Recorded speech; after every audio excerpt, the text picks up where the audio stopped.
স্বাগত এখন জনপদে, সঙ্গে আছি আমি শরীফ রওশন।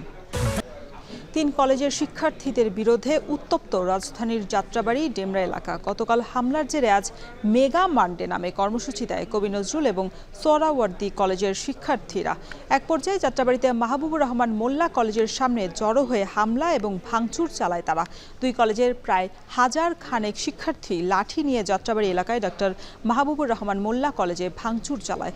শিক্ষার্থীদের সঙ্গে সংঘর্ষ জড়িয়ে পড়ে 3 কলেজের শিক্ষার্থীরা। বেশ কিছু শিক্ষার্থী ভবনের ভেতরে আটকা পড়ে। দফায় দফায় সংঘর্ষে উভয় পক্ষের অন্তত 30 জন আহত হয়। পরে ডিএমআরসি কলেজে ভবনের ভেতরেও সব ধরনের সরঞ্জাম ভাঙচুর করা হয়। বন্ধ করে দেওয়া হয় মোল্লা কলেজের প্রধান ফটক। পরিস্থিতি খারাপ হতে থাকলে মোল্লা কলেজের সামনে পুলিশ আসে। শুরুতেই পুলিশ হিমশিম খেলে পরে পরিস্থিতি নিয়ন্ত্রণে আনে সেনাবাহিনী। এর আগে রোববার দুপুর 12টা থেকে ডক্টর মাহবুবুর রহমান মোল্লা কলেজের শিক্ষার্থীদের ওপর হামলার প্রতিবাদে ঢাকা এবং তার আশেপাশের এলাকার 30টির বেশি কলেজের শিক্ষার্থীরা কবি নজরুল এবং সোহরাওয়ার্দী কলেজের শিক্ষার্থীদের সঙ্গে সংঘর্ষে জড়ায়। এটা হচ্ছে অফিস আর কি, অফিস এরিয়া এটা। এখানে অফিসে আপনারা তো দেখতেই পাচ্ছেন যে প্রত্যেকটা জায়গাতেই আপনার হচ্ছে ভাঙাচোরা করা হয়েছে এবং একদম টপ ফ্লোর ওখানেও আপনার ভাঙাচোরা করা হয়েছে। সাইনিজ কুড়াল নিয়ে আসে, মানে রামদা, মানে দেশীয় অস্ত্রগুলো এগুলো। আমার এই প্রতিষ্ঠানকে ধ্বংস করার অধিকার তাদের নেই। আমাদেরকে আইন শৃঙ্খলা বাহিনী এবং সহযোগিতা করে নাই, কেন আজকে এই প্রতিষ্ঠান ধ্বংসস্তূপে পরিণত হবে? সীমিত সাপোর্ট নিয়ে আমরা সর্বোচ্চ সেবা দেওয়ার চেষ্টা করতেছি। আমরা সর্বোচ্চ সেবা দেওয়ার চেষ্টা করছি। আমাদের কমিশনার স্যারের নেতৃত্বে আমাদের চেষ্টা অব্যাহত আছে। আমরা আশা করি, আপনাদের আশ্বস্ত করতে চাই, ঢাকাবাসীকে আশ্বস্ত করতে চাই অঞ্চলের নাগরিকদের, যে আমাদের সাথে থাকুন, আমরা শান্তি শৃঙ্খলার পক্ষে। এদিকে ডক্টর মাহবুবুর রহমান মোল্লা কলেজে কবি নজরুল এবং সোহরাওয়ার্দী কলেজের শিক্ষার্থীদের হামলা এবং ভাঙচুরে 60 থেকে 70 কোটি টাকা ক্ষতির দাবি কর্তৃপক্ষের। এছাড়া শতাধিক শিক্ষার্থী এবং শিক্ষক আহত হয়েছে বলে দাবি করেছেন তারা। বিকেলে কলেজের ভেতরে এক ব্রিফিংয়ে এসব কথা জানানো হয়। শিক্ষার্থীদের সার্টিফিকেট নিয়ে চলে গেছে, তারপরে টাকা পয়সা নিয়ে গেছে, আমার 3000 ফ্যান ধ্বংস করে ফেলছে, ল্যাপটপ নিয়ে গেছে প্রায় 20 থেকে 30টা, সিসি ক্যামেরা আছে আমাদের 300-র উপরে। এই সকল সিসি ক্যামেরা নষ্ট করে দিয়েছে। প্রায় 100-র উপরে শিক্ষার্থী আহত হয়েছে এবং আমরা কিন্তু আমাদের শিক্ষকরা কিন্তু সোহরাওয়ার্দী কলেজের শিক্ষার্থীদের সেভ করেছে। আমাদের অনেক শিক্ষক আহত হয়েছে, তাদের শরীরে এখনো দেখেন রক্তের দাগ রয়েছে। বর্তমান সরকারকে আমি বিনীত অনুরোধ করব, প্রত্যেকটি শিক্ষা প্রতিষ্ঠান একটা স্বাভাবিক পর্যায়ে চলে আসুক এবং শিক্ষার্থীরা যেন লেখাপড়ায় মনোযোগ দেয়। এটা করার জন্য কি ধরনের পদক্ষেপ এই সরকারের নেওয়া উচিত, সেটা দ্রুত যদি না নিতে পারে দেশ কিন্তু আরো অন্যদিকে চলে যাবে। টাকা দিয়ে ঢাকায় লোক জমানোর চেষ্টার অভিযোগে ঢাকা আরিচা মহাসড়কে চেকপোস্ট বসিয়েছে পুলিশ। সকাল থেকে সাভারের ধামরাই এলাকায় চেকপোস্ট বসিয়ে বিভিন্ন যানবাহনে তল্লাশি করা হয়। সন্দেহজনক যাত্রীদের করা হয় জিজ্ঞাসাবাদ। পুলিশের পক্ষ থেকে জানানো হয়, সরকার বিনা সুদে 1 লাখ টাকা ঋণ দেবে বলে ভুয়া প্রতিশ্রুতি দিয়ে সাধারণ মানুষকে ঢাকায় জড়ো করছে একটি চক্র। তাদের উদ্দেশ্য রাজধানীর শাহবাগে গণজমায়েত করে জনদুর্ভোগ তৈরি করা। এরই পরিপ্রেক্ষিতে রাজধানীর প্রবেশমুখে চেকপোস্ট বসানো হয় বলে জানায় পুলিশ।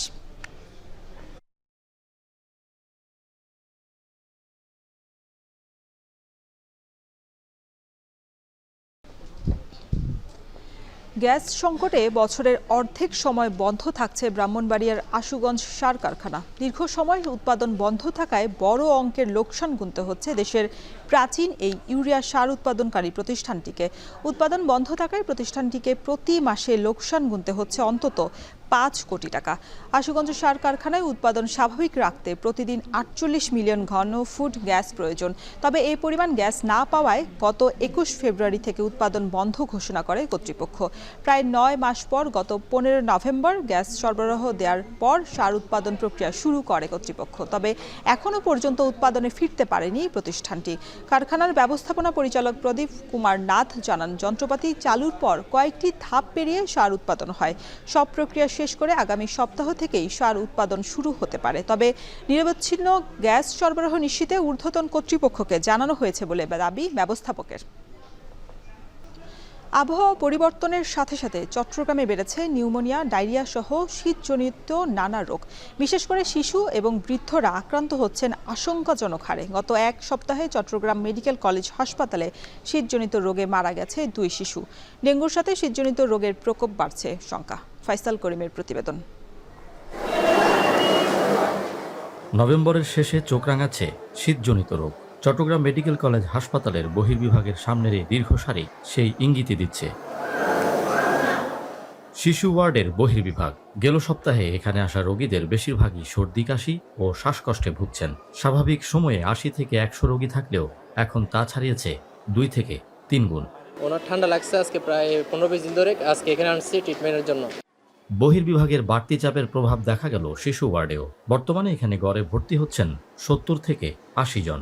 এক সপ্তাহে এই বিভাগে শীতজনিত রোগে মারা গেছে ২ শিশু।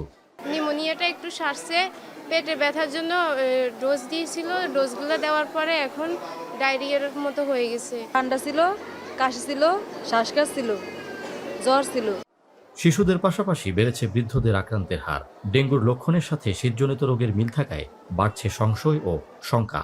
২ ধরনের রোগীদের সিমিলারিটি হচ্ছে যে ডেঙ্গুতে যেমন সারা শরীর ব্যথা থাকে, কোমর ব্যথা থাকে, চোখের পিছনে ব্যথা থাকে, অসম্ভব ব্যথা। ফ্লুতেও কিন্তু একই ধরনের, শরীরে অসম্ভব প্রচণ্ড ব্যথা থাকে। টনসিলের সমস্যা, কানের সমস্যা, এই ধরনের রোগী জ্বর নিয়ে ভর্তি হচ্ছে, তারপরে দেখা গেল যে না, এটা ডেঙ্গু। এটা একটু কনফিউজিং। এমন অবস্থায় পরিষ্কার পরিচ্ছন্নতা, পর্যাপ্ত গরম কাপড় পরা সহ শিশুদের শরীরে রোদ লাগানোর কথা বলছেন চিকিৎসকরা। ফয়সাল করিম, এখন চট্টগ্রাম। র্যালিসহ নানা আয়োজনের মধ্য দিয়ে পালন করা হচ্ছে খুলনা বিশ্ববিদ্যালয় দিবস। ৩৪ বছর পূর্ণ করে ৩৫ বছরে পদার্পণ করল দক্ষিণের ঐতিহ্যবাহী এই বিদ্যাপীঠ। সকালে শহীদ মিনারে ফুল দিয়ে শুরু হয় বিশ্ববিদ্যালয় দিবসের কর্মসূচি। শিক্ষক, শিক্ষার্থী এবং কর্মকর্তা কর্মচারীদের উপস্থিতিতে বর্ণাঢ্য র্যালি অনুষ্ঠিত হয়। র্যালি শেষে বিশ্ববিদ্যালয়ের উপাচার্য প্রফেসর ডক্টর রেজাউল করিম জানান, শুরু থেকেই এই বিশ্ববিদ্যালয় তার ঐতিহ্য ধরে রেখেছে। বিশ্ববিদ্যালয় সম্প্রসারণ সহ শিক্ষা কার্যক্রম আরও এগিয়ে নিতে নানা পরিকল্পনা গ্রহণ করার কথা জানান উপাচার্য। দক্ষিণাঞ্চলের মানুষের দীর্ঘদিনের দাবির প্রেক্ষিতে ১৯৮৭ সালের ৪ জানুয়ারি খুলনা বিশ্ববিদ্যালয় প্রতিষ্ঠান সংক্রান্ত সরকারি সিদ্ধান্ত গ্যাজেট আকারে প্রকাশিত হয়। এরপর ১৯৯১ সালের ২৫ নভেম্বর আনুষ্ঠানিক উদ্বোধনের মাধ্যমে শুরু হয় শিক্ষা কার্যক্রম। খাবারে ক্ষতিকর কেমিক্যাল ব্যবহারের দায়ে কুমিল্লার কাশফুল ফুড প্রোডাক্টসকে ২.৫ লাখ টাকা জরিমানা করা হয়েছে। দুপুরে জেলার সীমান্তবর্তী বিবির বাজারের রাজমঙ্গলপুরের কারখানায় যৌথ অভিযান চালায় বিএসটিআই এবং জেলা প্রশাসন। বাকিটা জানাচ্ছেন মাসুদ আলম। ভারত সীমান্তবর্তী কুমিল্লার বিবির বাজারের রাজমঙ্গলপুর এলাকার কাশফুল ফুড প্রোডাক্টস, যারা মূলত চানাচুর, পাস্তা, চিপস সহ শিশুদের বিভিন্ন খাবার তৈরি করে। সোমবার দুপুরে কারখানাটিতে অভিযান চালায় বিএসটিআই ও জেলা প্রশাসন, যাতে মেলে মুখরোচক খাবার তৈরির মাইক্রোনিউট্রিয়েন্ট ফার্টিলাইজার ব্যবহারের প্রমাণ। নতুন একটা কেমিক্যাল তাদের ফ্যাক্টরিতে আমরা উৎপাদন করেছি, যেটা হলো বোরন।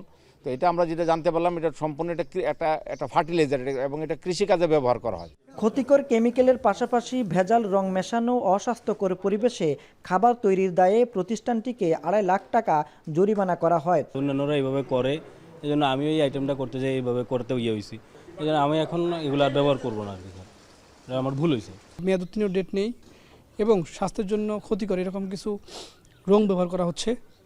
এছাড়া ফুড কোম্পানির নির্ধারিত লাইসেন্সও নেই।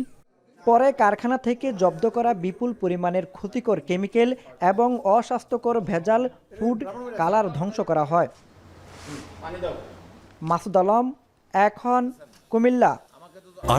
হবিগঞ্জের শাপলা লেকে প্রতিদিন বাড়ছে দর্শনার্থীদের উপস্থিতি। চা বাগানের সৌন্দর্যের পাশাপাশি লেকে ফুটে থাকা লাল শাপলা দেখতে ভিড় করছেন নানা বয়সী মানুষ। কাজল সরকারের পাঠানো তথ্য ছবিতে থাকছে বিস্তারিত।